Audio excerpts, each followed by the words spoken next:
Hola, muy buenos días. Damos inicio a Una Vuelta por el INTA TV, el programa destinado a divulgar los avances científicos y técnicos del Instituto Nacional de Tecnología Agropecuaria. En el programa de hoy hablaremos sobre Fericerdo. Pasó la muestra integral del sector porcino que se llevó adelante en la experimental de Marcos Juárez. Además, hay una enfermedad que tiene a mal traer al cultivo de maní en la provincia de Córdoba. Estoy hablando del carbón del maní. Tenemos un informe relacionado con este tema. Y por último, el INTA cuenta con una red agroecológica nacional. Será uno de los temas. Y además, en época de incendio, el buen manejo de ganadería en la zona serrana trae aparejada una serie de beneficios relacionados con esto. Estos serán los temas que desarrollaremos en el programa del día de hoy. En la estación experimental Marcos Juárez del INTA se llevó adelante Fericerdo, la muestra integral del sector porcino. Dialogamos en primera instancia con Juan Luis Uccelli, que es el presidente de la Asociación Argentina de Productores Porcinos. Uccelli nos cuenta acerca de la importancia de asociarse para trabajar en conjunto y además hace un análisis del futuro del sector porcino. Mirá, nosotros vemos que después del 10 de diciembre, más allá de del partido que llega al poder, del nuevo presidente o presidenta, nosotros creemos que va a haber una reacomodación de algunas cosas. Hicimos un análisis de lo que puede pasar en base a la experiencia que tenemos. Y la verdad, cuando uno ve que ni la inflación, ni la posible quita de retenciones del maíz va a afectar de una forma muy fuerte al sector porque está armado, está mejor tecnificado, ni las importaciones de Brasil, hay algunos que están planteando que lo de Brasil es muy difícil para el sector porcino, no, podrá ser difícil a la Argentina en conjunto, pero no para el sector porcino. Y nosotros vemos, por eso, una situación de un futuro más que interesante y en ese contexto, el único mensaje que damos a los pequeños y medianos productores, que ayer lo recalcamos mucho, fue el tema organizativo, el tema asociativo. Es muy difícil seguir jugando solos. Somos gringos, separatistas, todos los argentinos, pero creo que tenemos que dejar de lado eso y empezar a trabajar en conjunto, porque es una de las formas de seguir estando, ser eficiente en este negocio.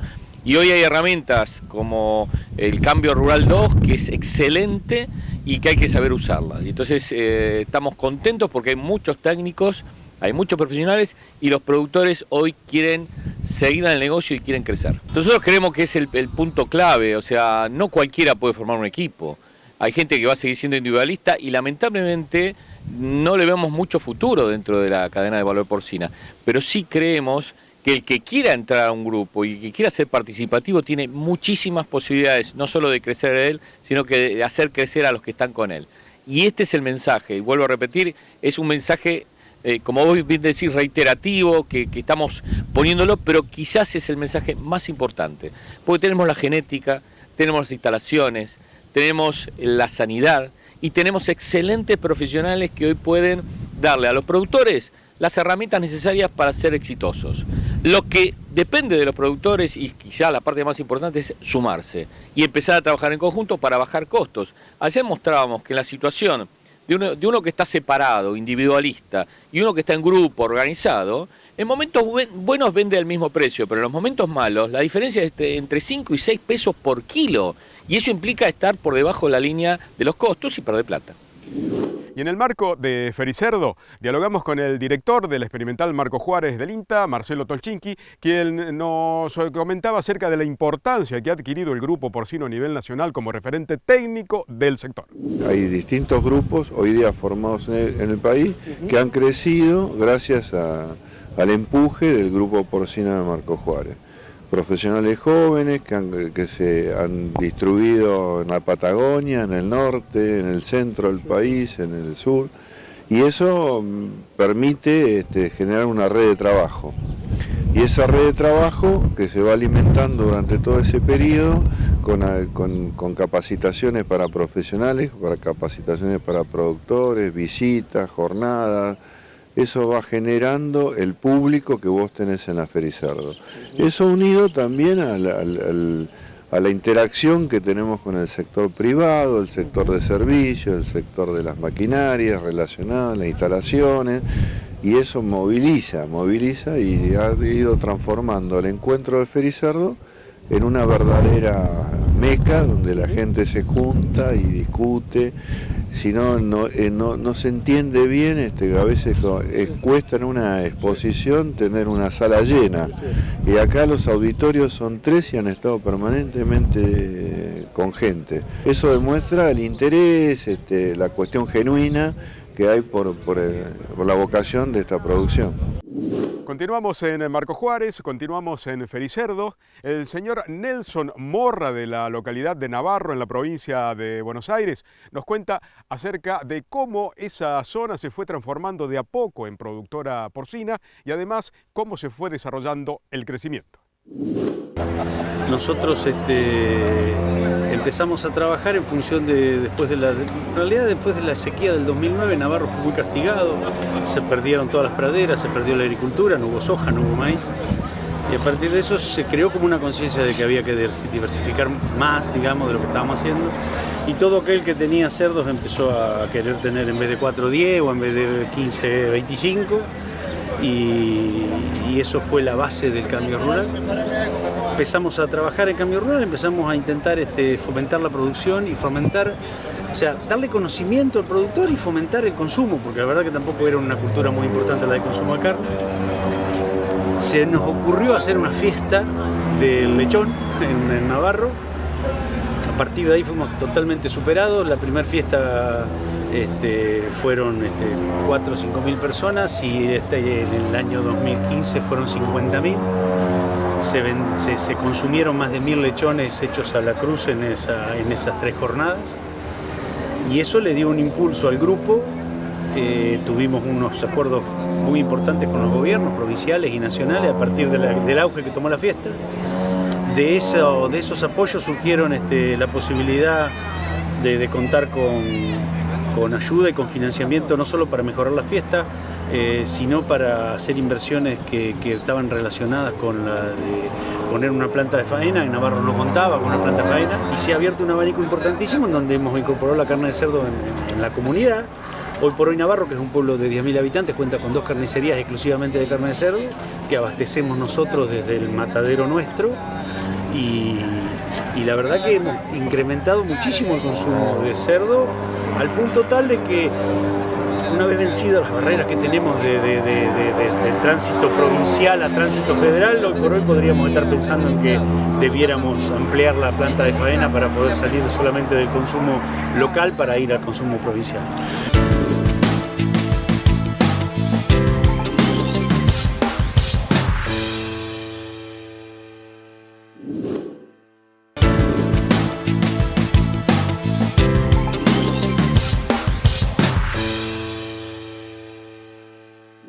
Bien, y en este bloque hablaremos sobre el cultivo de maní. Hay una enfermedad que lo tiene a maltraer, estamos hablando del carbón del maní. Francisco Marraro, de la Estación Experimental Manfredi del INTA, nos da algunas recomendaciones, algunos consejos para tener en cuenta, para llevar adelante, para mitigar los problemas que acarrea esta enfermedad. Bueno, hoy el carbón es una enfermedad que está instalada en toda el área manicera y es actualmente responsable por un 1% de las pérdidas de cosecha de la zona, lo cual se traduce en más de 52 millones de pesos por campaña. Esto quiere decir que son datos promedios, sé que hay productores que no pierden nada y productores que pierden el 70% de la producción. De todo ese balance se obtienen valores como el 1. Es una enfermedad de muy difícil control, una enfermedad instalada en la zona y para la cual las recomendaciones que tenemos para hacer hoy son pocas, no son del todo efectivas, pero nos permiten disminuir parte de estas pérdidas. Se recomienda rotación de los cultivos, evaluar los lotes antes de la siembra, procurar semilla de sanidad conocida, bien curada, con una buena rotación de los cultivos van a hacer que hoy la enfermedad disminuya un poquito. Estamos recomendando rotar por más de 4 años, que el lote no tenga maní durante 4 años. Nos va a ayudar a disminuir el cultivo antecesor como el maíz, disminuye también la incidencia del carbón y también el sistema de labranza en aquellos lotes altamente contaminados se recomienda pasar un arado de reja enterrando las esporas, pero eso lo podemos hacer una sola vez en la vida del lote. La recomendación es sembrar maní después de un maíz. como mínima. Y lo que es muy importante en el esquema de rotación es cuidar el maní guacho en el cultivo. Uno por lo general cuando es un cultivo de una rotación en el maíz no va a buscar si hay maní guacho o no. Si tenemos maní guacho estamos dándole al hongo comida durante la campaña y hacemos de cuenta que no hemos hecho una rotación ese año. Hoy no tenemos ningún producto que realmente nos dé una buena disminución. Hay algunos principios activos que se están ensayando el grupo de gente del IPAVE que permite una disminución con respecto al testigo, pero de todas formas estamos con eficiencias de control muy bajas. Hoy las variedades sembradas en nuestra área manicera son todas susceptibles. Se está trabajando de los programas de mejoramiento, tanto privados como estatales, para incorporar resistencia al carbón en las variedades. Son líneas de investigación que están actualmente en desarrollo en esto. Seguimos con el problema del carbón del maní, seguimos en Manfredi, seguimos con los especialistas relacionados con el cultivo de maní. La importancia de elegir un lote llegado el momento para sembrar el maní también tiene su incidencia en cuanto a la reducción de los problemas que trae aparejado el carbón del maní. Jorge Baldessari de la Estación Experimental Manfredi del INTA nos da también algunos consejos a la hora de elegir el lote. Bueno, el tema de la elección del lote en el cultivo de maní es sumamente importante. Tenemos que recordar que el maní es muy susceptible a enfermedades que en general tienden a acumularse en el lote en función de la cantidad de años de maní que se ha hecho. También es un cultivo más vale bajito, entonces compite mal con las malezas. Conviene no ir a un lote que tenga historia de un banco de malezas importante. En el caso de las enfermedades se recomienda utilizar un lote para maní no más seguido que una vez cada 5 años, porque está demostrado que si uno lo hace más seguido, la cantidad de enfermedades va aumentando y llega un momento en que llega a ser muy limitante y ya no es más rentable el cultivo. Entonces es importante elegir el lote correcto y para ello es conveniente llevar registro. Como sabemos, los productores agropecuarios en general llevan poco registro tanto de las actividades como de los cultivos que se hacen en un lote. Es conveniente llevar registro, no solamente para maní, para todos los cultivos, pero en el caso del maní en particular es muy importante porque el maní responde mucho a decisiones equivocadas. Digamos, si uno se equivoca y elige mal el lote o elige mal una acción, después es un cultivo que te lo hace pagar, entonces es conveniente poder recordar qué se hizo en la temporada previa, qué se hizo la última vez que se hizo maní. Entonces es muy conveniente conservar registros, en particular para cada lote, de manera que uno tome decisiones correctas en el futuro. Hay que recordar que este año en particular se espera que el maní tenga una rentabilidad de entre las mejores de los cultivos si uno hace un buen manejo, y esto para el productor es importante, también lo es para la provincia de Córdoba, que prácticamente podríamos decir que tiene el 90% de la superficie nacional. Recordemos que probablemente andemos cerca de las 300.000 hectáreas este año y eso probablemente implique un movimiento de alrededor de 600 a 700 millones de dólares, lo cual para la provincia es una cantidad de dinero muy importante y consecuentemente el maní para Córdoba es un cultivo fundamental y para ello es muy importante que tomemos decisiones correctas, empezando por lo primero, que es elegir bien el lote.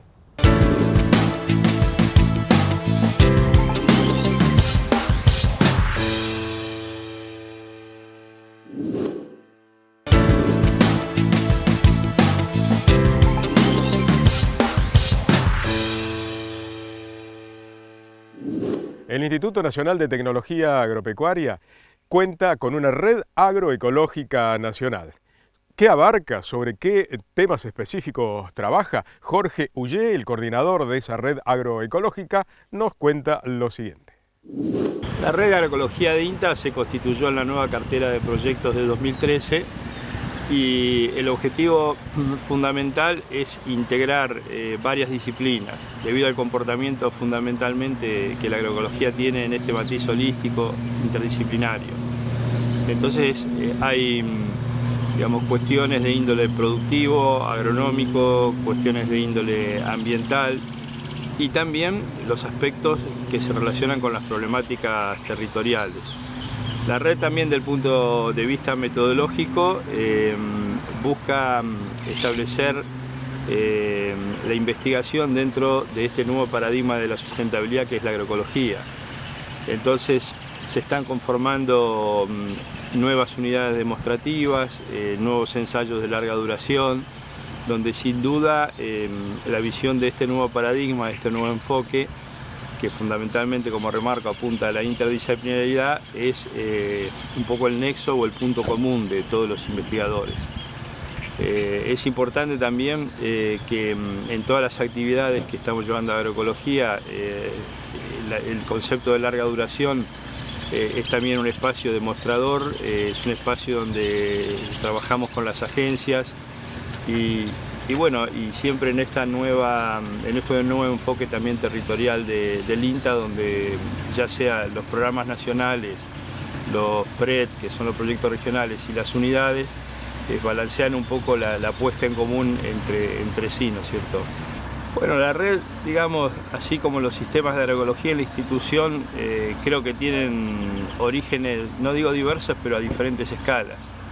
Para nosotros, cuando en el 2012 tuvimos que armar un primer documento, decíamos agroecología es interdisciplinaria y multiescalar, porque desde los primeros sistemas que conocimos de la horticultura orgánica hasta hoy las puestas que estamos buscando hacer de mayor complejidad en los sistemas extensivos, creo que en todo eso nos estamos encaminando a un funcionamiento en red, donde por supuesto hay una organización de grupos. Hay grupos que están relacionados con la agricultura extensiva, hay grupos que son los grandes cultivos, ¿no es cierto? Hay grupos que están relacionados con las producciones más intensivas, pero eso sería la organización hacia adentro. Hacia afuera, por supuesto, no está relacionado a un criterio del DIC, sino que la agroecología como un todo, hoy podríamos entrar en internet y ver la gran cantidad de información que hay tanto en Europa como en América Latina, donde realmente la agricultura es de un enfoque alternativo, tomando varias dimensiones y buscando fundamentalmente esto de poder encontrar las soluciones no desde las recetas o los compartimientos. Las soluciones de la agricultura, ya sea grande o pequeña, tienen que ser soluciones mucho más de un comportamiento de los grupos de investigación en forma más sistémica, más establecida. Marco Juárez Comunidad ya tiene hace un tiempo un módulo de agricultura urbana, periurbana, donde busca comenzar a introducir los sistemas agroecológicos en el contexto. En una primera etapa de 3 años tenemos 6 principios básicos que tienen que ver con el reciclado de residuos, los nutrientes, la biota del suelo, la regulación funcional, los servicios ecosistémicos, la diversificación productiva, las sinergias mismos, la optimización de recursos. Ya el solo hecho de intentar entre los programas digamos, que tienen más horizontalidad con aquellos que están en las cadenas, compatibilizar y poder hacer una apuesta en los ensayos, en las áreas demostrativas de esos principios, es un gran desafío de la red para estos 4 años. El mejor aprovechamiento del agua de lluvia, la mejor provisión de forraje y la disminución de la probabilidad de incendios son 3 factores importantísimos a lo que aporta el buen manejo de la producción ganadera en sierra, como sucede en el caso de la provincia de Córdoba. Bueno, el pastizal existente acá en toda la región es netamente compuesto por especies de pastos, distintos pastos, las gramíneas. También hay muchas leguminosas que le confieren cierta calidad a estas pasturas y la presencia de algunos arbustos en determinadas zonas. La propuesta para estos pastizales, para el manejo, es definir concretamente la disponibilidad de forraje con la idea de definir la receptividad que tienen estos campos para no solamente el animal logre una buena producción, sino mantener una cobertura constante en todo el predio, en todos los lugares donde hay animales. Con esta cobertura lo que hacemos es disminuir el efecto de las lluvias torrenciales que normalmente provocan mucho escurrimiento porque son zonas con mucha pendiente, Al mantener la cobertura evitamos la escorrentía, la erosión, y de esa manera hacemos la cosecha de agua que requieren estos pastizales, conservándola en los potreros. El otro aspecto importante es que manteniendo una carga adecuada en estos lugares, con el pastoreo de bovinos, se disminuye la cantidad de biomasa que en la época seca se transforma en un combustible básico para iniciar un incendio que, como sabemos, toma mucho del área de la cuenca, ¿no? Las características que tiene de un ambiente de sierra, de difícil acceso. Entonces, para evitar los fuegos intencionales u ocasionales que puedan suceder en esa época, hace falta hacer un manejo de la cantidad de combustible que existe en determinado momento del año. Una, como lo hablamos, es el manejo de la carga animal para bajar la cantidad, y a nivel predial lo que tratamos de hacer es que, bueno, que muchas veces los pastoreos comiencen desde las partes limítrofes del predio hacia el centro, tratando de formar de manera natural los cordones, los cordones cortafuego que podrían ayudar o que van a ayudar a evitar que el fuego se propague de campo a campo. Eso por un lado.